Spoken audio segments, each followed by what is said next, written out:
Bismillahirrahmanirrahim. Assalamualaikum warahmatullahi wabarakatuh. Waalaikumsalam warahmatullahi wabarakatuh. Selamat datang di studio kami Diskom Info Statistik dan Persandian. Selamat datang adik-adik, rupanya ada bersama kita ya. Betul. Kepala Madrasah Aliyah Negeri Kabupaten Barito Selatan. Selamat datang Pak Sutarwi. Juga adik-adik ya, serta adik-adik kelas berapa ya ini kira-kira ini? Kelas 10. Kelas 10, alhamdulillah kelas 10 ya. Kita udah memasuki nih bulan Ramadan yang keberapa ya? Masih ngitung tuh 1, 2, Rabu, Kamis, Jumat, Sabtu, Ahad, Senin, 7, 8. Berapa? Yang keberapa? Oh, kirain sudah ke-8. Oh, berarti masih lama hari raya ya, Pak ya. Gitu. Teman-teman semua, kita bersama berbincang-bincang bersama Pak Kepala Madrasah. Boleh langsung sebut namanya nggak apa-apa ya, Pak? Boleh. Ustadz gitu ya? Nah, jangan Bu, Ustadz. Oh gitu kan. Oh iya, kita berbincang-bincang seputar Ramadan, seputar saum gitu.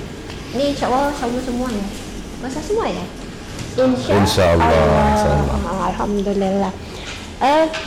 Ini yang pasnya itu kami serahkan sepenuhnya. Ini mau ngomong soal apa sih? Oke.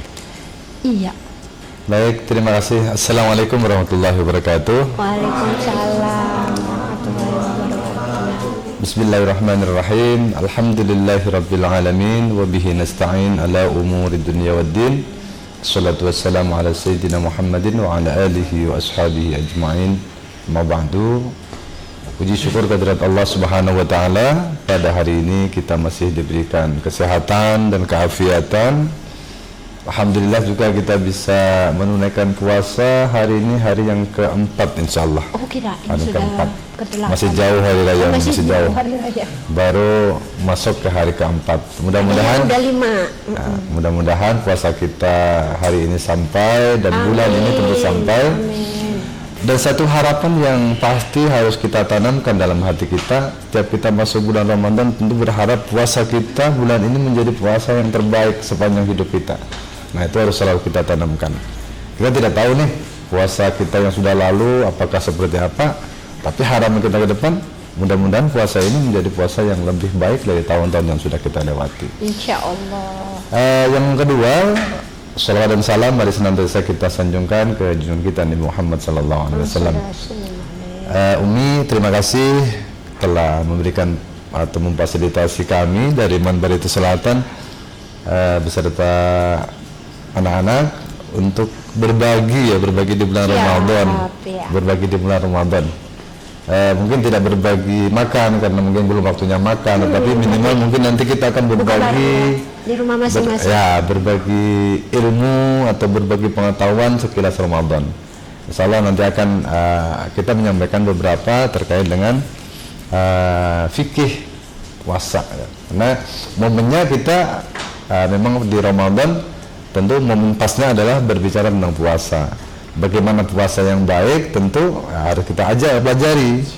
Karena bagaimanapun kalau ibadah atau puasa itu nanti kita tidak tahu ilmunya, tentu apa yang kita lakukan tentu dalam artian sia-sia. Sekali lagi kami sampaikan terima kasih Umi, yang kemudian Dinas Kominfo Kabupaten Barito Selatan telah memberikan panggung ini kepada kami. Mungkin ini hari pertama dan kesempatan pertama tahun ini.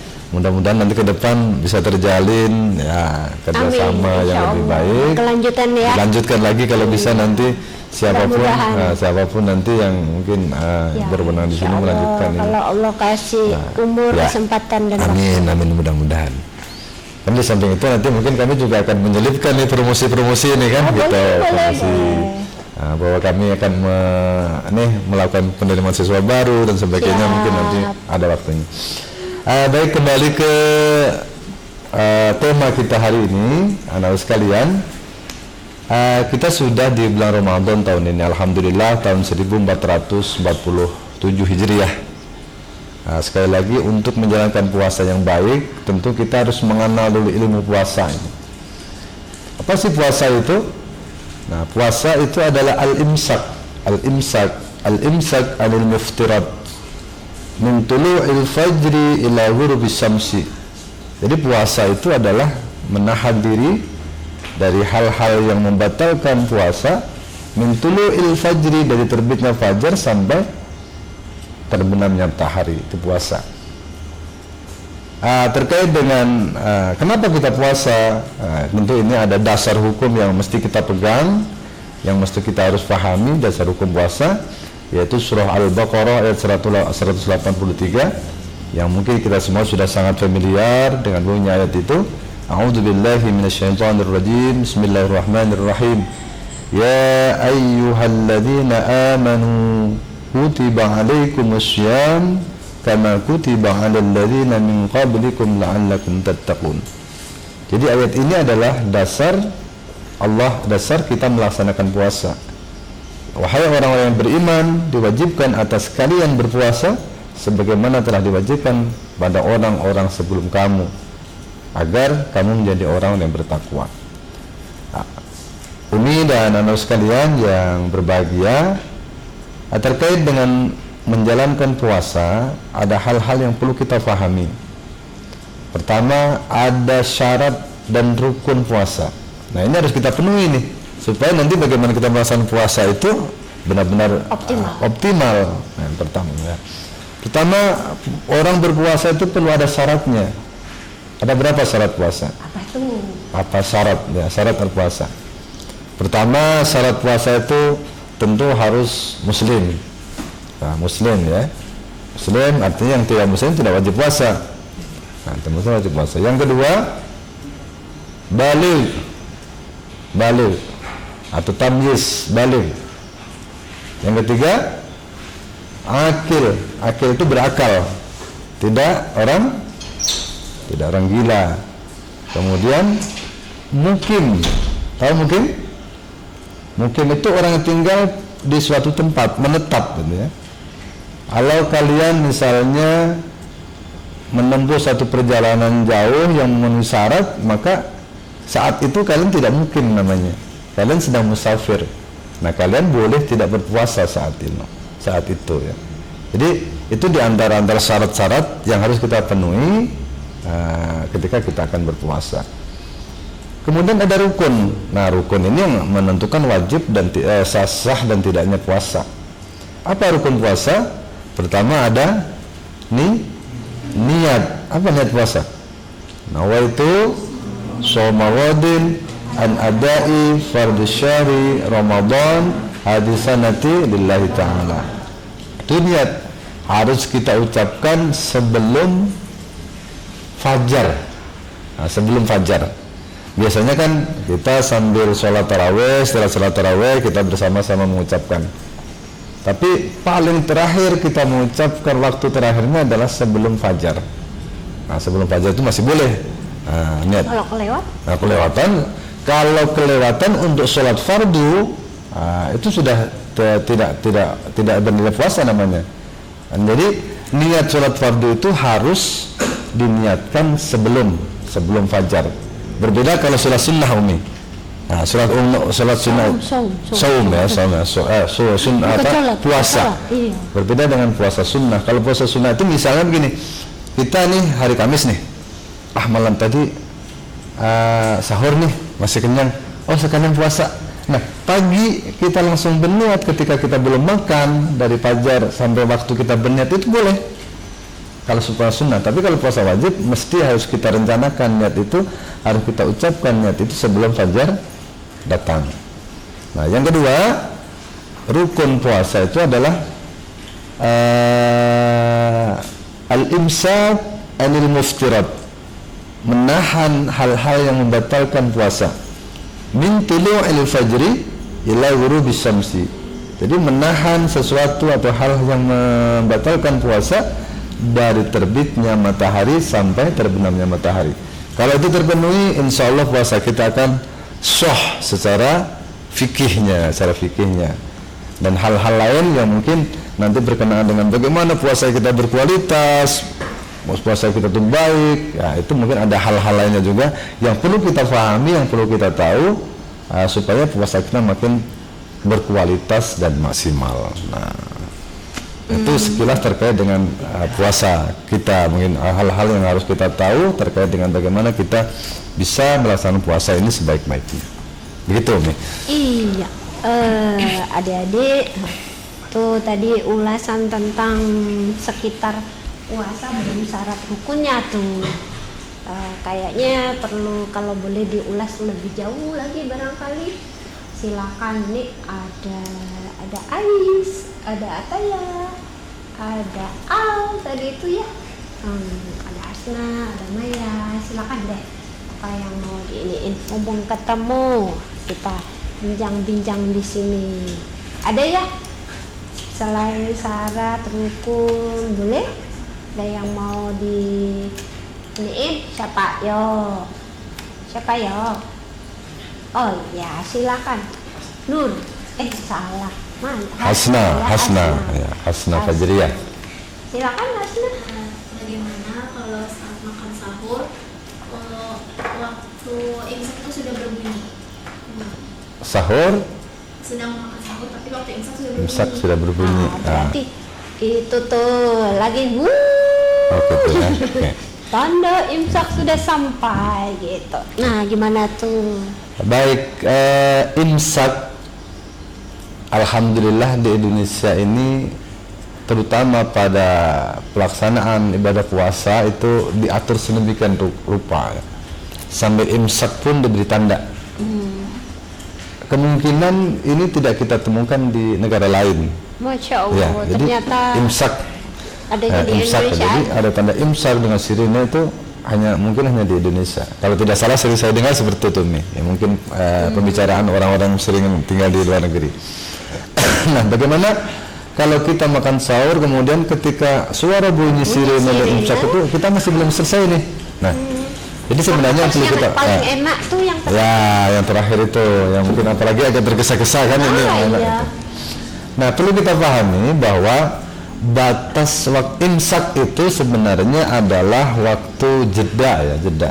Nah, bukan batas akhir. Bukan batas akhir.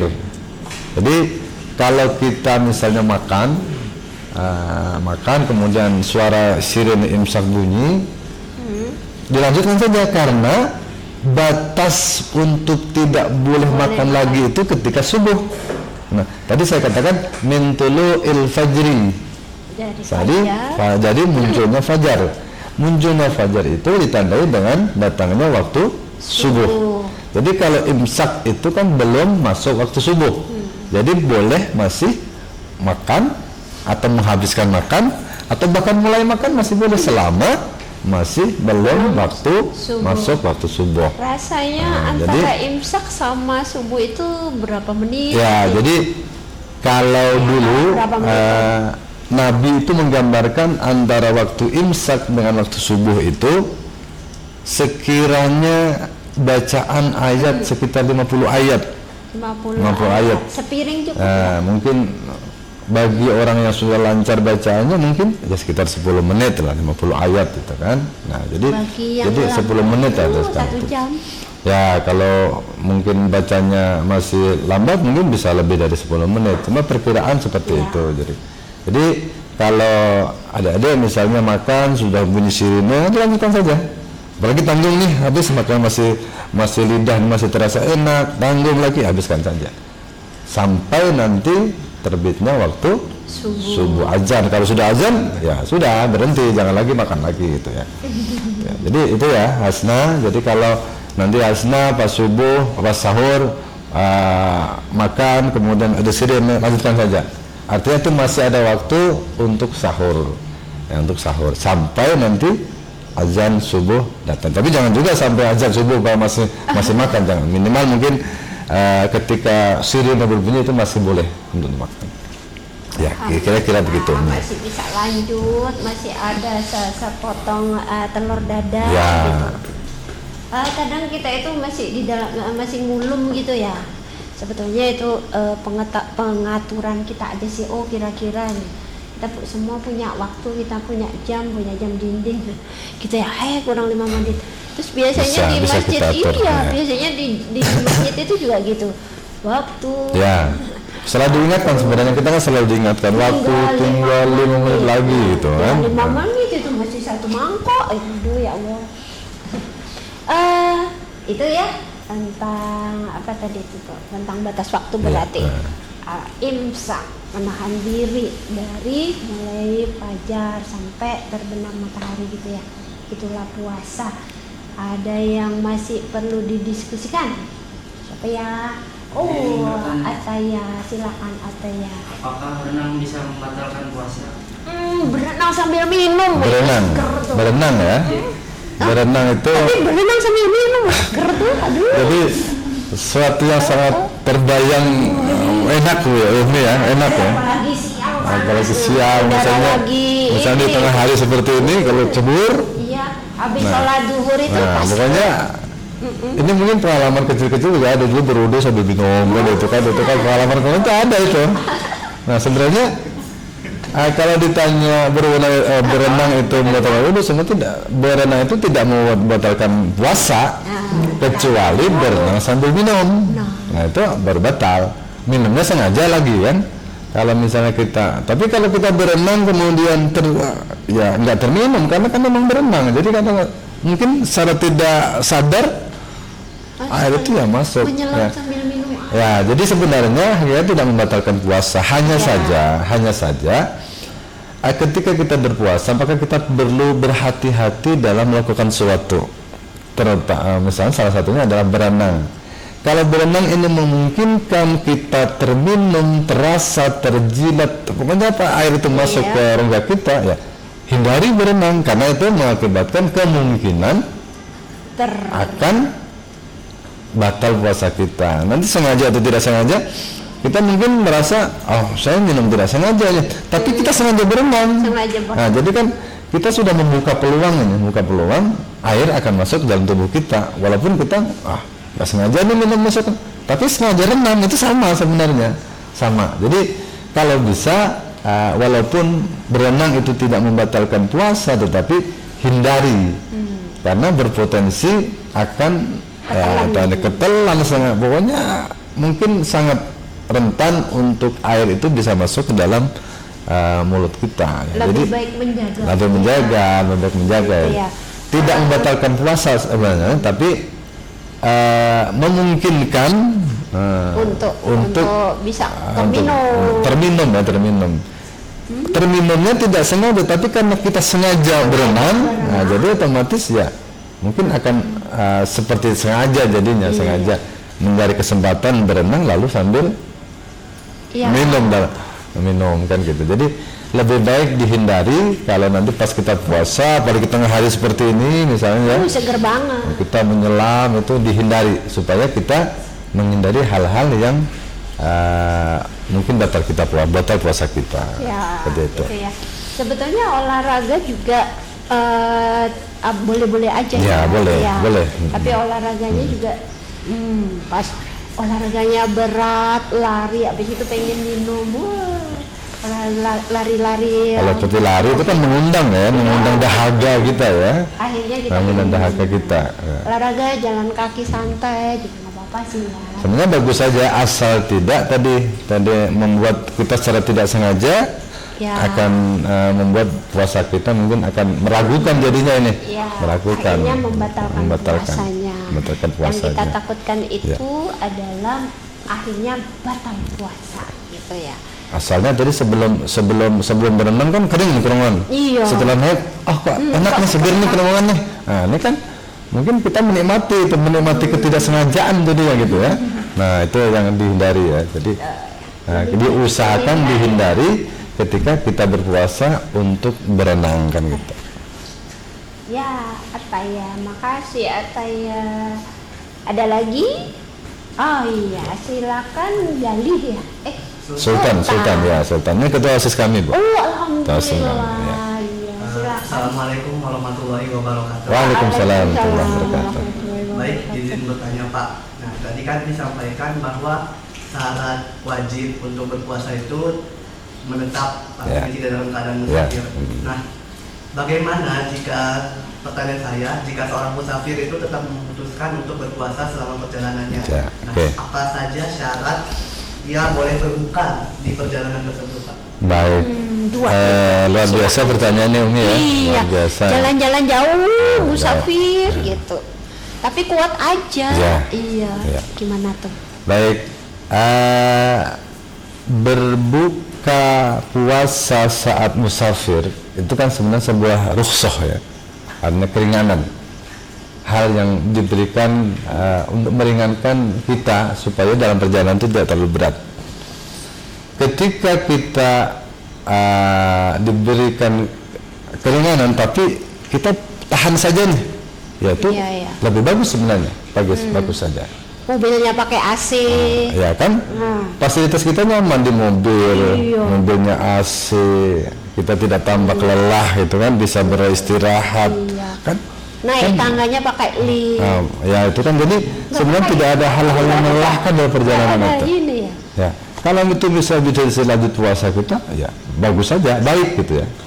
Nah, tetapi memang diberi keringanan. Silahkan ketika kalian musafir itu tidak berpuasa. Dengan catatan, mungkin ada catatannya, jangan misalnya kita pergi ke Ampah lalu putar puasa, tidak. Ada batas-batas tertentu, boleh kita tidak berpuasa. Berapa tuh? Nah, kalau sama dengan jarak boleh kita menjamak sholat itu, Bu. Kisarannya ada sekitar 88 km. Atau mungkin lebihannya 90 km lah itu ya. Mungkin kalau perjalanan dari Bunto ke Amuntai sudah terpenuhi sebenarnya ini. Terpenuhi karena lebih dari situ. Bisa ini gitu. Tapi kadang-kadang asal dekat aja kan dari Bunto ke Amuntai misalnya nggak puasa misalnya kan. Tapi secara fikih membolehkan. Artinya boleh tidak puasa. Tetapi perjalanan zaman sekarang kan sulit kita mungkin tidak dalam perjalanan yang sulit seperti dulu kan. Iya. Jalan sekarang sudah nyaman, kemudian kendaraan juga kita sudah lancar. kasih kemudahan. Nah, jadi kemudahan-kemudahan itu yang kadang-kadang membuat kita merasa tahan untuk tetap berpuasa. Tapi sebenarnya pada intinya sudah tercukupi syarat kita bahwa perjalanan itu sudah boleh kita tidak berpuasa pada saat itu. Berarti boleh kita kalau kuat tetap puasa. Puasa lebih bagus. Nah, tapi boleh ada keringanan, diberikan keringanan ketika jarak tempuh kita sudah pada batas itu. Ambil jatah rukhsah. Jadi boleh juga diambil itu ya, karena fikih memberikan jalan seperti itu, apabila dalam perjalanan seperti itu caranya, supaya kita mungkin namanya perjalanan itu walaupun kita pakai sepeda motor, kadang-kadang tembakan mobil kan, namanya perjalanan itu kan agak berat kadang-kadang mungkin karena kita berjalan kan perlu konsentrasi, Bu. Nah, konsentrasi itu perlu didukung dengan yang mungkin mata yang kalau puasa mungkin kan kemungkinan ngantuk ya, perut harus tersindak. Jadi keringanan rukhsah itu bisa juga kita ambil dalam rangka justru memberikan keselamatan dalam perjalanan kita. Bisa-bisa kan kadang kita perut lapar, lalu ada konsentrasi kita nggak fokus gitu kan. Jadi, nah boleh lanjut bila mampu. Nah, boleh mengambil rukhsah sesuai dengan ketentuan fikih yang ada. Seperti itu. Iya. Kalau zaman dulu Rasulullah itu penuh perjuangan ya. Untuk ke perjalanan jauh yang ada kendaraannya adalah unta. Betul ya. Bahkan berjalan kaki di tengah padang pasir gitu ya. Tidak ada air, tidak ada tanaman di sekitarnya. Masya Allah, sekarang Allah itu kasih kemudahan-kemudahan dalam perjalanan kita. Jarak yang cukup jauh kita tempuh ke lain pulau aja, sekarang bisa ditempuh dengan pesawat cuma 1 jam. Iya betul. Di dalam pesawat, full AC. Enak sudah keadaan nggak ada panas, nggak ini gitu. Masya Allah gitu ya. Tapi tetap boleh kita ambil itu karena yang menentukannya adalah jarak. Betul jaraknya. Bukan kenyamanan. Bukan kenyamanan, tapi jarak tempuhnya. Iya, jarak tempuhnya itu. Mana adik-adik? Mungkin pertemuan kita pada kali ini, bincang-bincang pada kali ini kita cukupkan sini dulu ya, karena masih banyak lagi kita ketemu lagi di season berikutnya dengan tema-tema yang berbeda. bersama kami Diskominfo Statistik dan Persandian Kabupaten Barito Selatan. Boleh kami menerima dengan senang hati atas kehadiran teman-teman dari Madrasah Al Negeri, juga barangkali sama Bapak Ibu guru yang lain dengan tema yang lain. Silakan. Makasih. Terima kasih Umi yang sudah memberikan kesempatan dan kami untuk apa istilahnya itu menyampaikan sesuatu mungkin lewat apa istilahnya tadi ya, yang mungkin bisa lebih sangat daripada mungkin sekedar di FB, dan saya kira ini sangat luar biasa ini. Jadi sekali lagi kami sampaikan terima kasih. Yang kedua, ini kesempatan pertama, mudah-mudahan nanti berlanjut berbagai momentum, berbagai momen yang mungkin bisa kita berbagi cerita tentang kami di Man Barito Selatan dan juga mungkin cerita-cerita lain. Khususnya kami ingin berbagi cerita dulu, berpromosi boleh Bu ya? Oke. Kepada warga Barito Selatan kami sampaikan bahwa kami dari Man Barito Selatan ini selain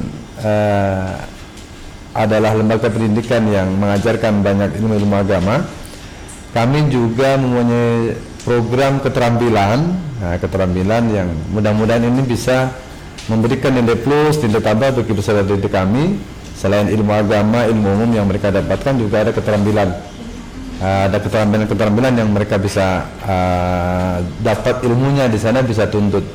Jadi kami dari Man Barito Selatan itu ada keterampilan multimedia, juga ada keterampilan otomotif.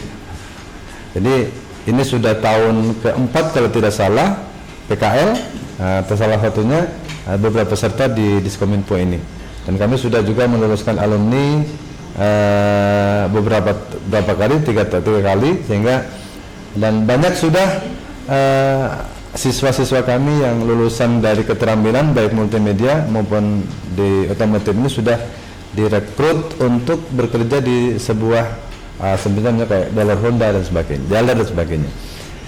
Kami berharap ini mungkin dalam waktu dekat, mungkin bulan April dan seterusnya akan ada kegiatan penerimaan mahasiswa baru Man Barito Selatan. Berharap kepada masyarakat Barito Selatan untuk bisa melanjutkan pendidikan anak-anak Bapak Ibu di Man Barito Selatan. Insya Allah selain ilmu agama yang kami berikan, ada ilmu-ilmu lainnya, ilmu keterampilan insya Allah untuk kehidupan setelah di madrasah juga kami akan persiapkan. Di insya Allah di bulan April dan seterusnya nanti akan ada proses penerimaan siswa baru Man Barito Selatan tahun pelajaran 2026-2027.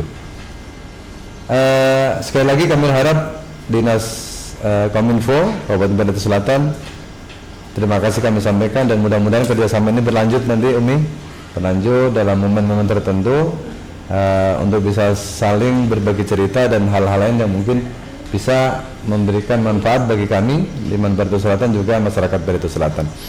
Saya kira itu saja dari kami. Sekali lagi kami ucapkan terima kasih atas kesempatan yang luar biasa dari Dinas Kominfo. Mudah-mudahan sekali lagi bisa memberikan manfaat bagi kami Man Barito Selatan. Bila taufiq wal hidayah. Assalamualaikum warahmatullahi wabarakatuh.